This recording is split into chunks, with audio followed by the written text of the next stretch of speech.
The door is wide open for negotiations with North Korea.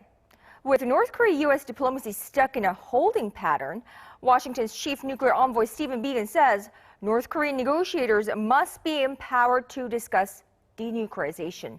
Now this as South Korea's special representative for Korean Peninsula Peace and Security Affairs Lee Do-hun called for another inter-Korean summit, ideally before U.S. President Trump's visit to South Korea later this month.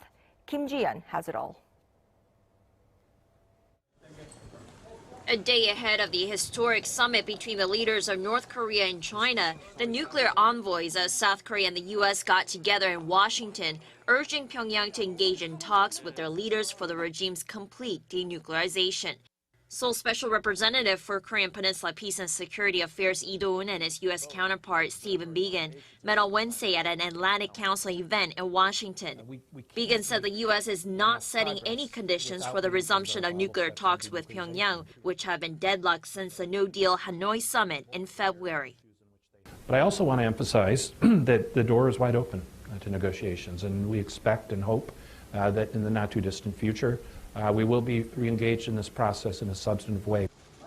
Biegun said the U.S. was willing to discuss all commitments made by North Korean leader Kim Jong-un and U.S. President Donald Trump made at the two leaders' first summit in Singapore last year, including security guarantees for North Korea. However, Biegun stressed that progress would require North Korea taking meaningful and verifiable steps on denuclearization.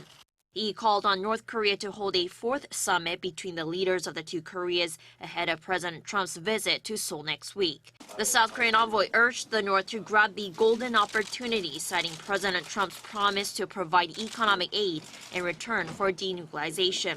He noted that while Seoul continues to implement sanctions on the North, such punitive measures are not a magical solution, but merely a tool to find a solution through negotiations. Kim Ji-yeon, Arirang News.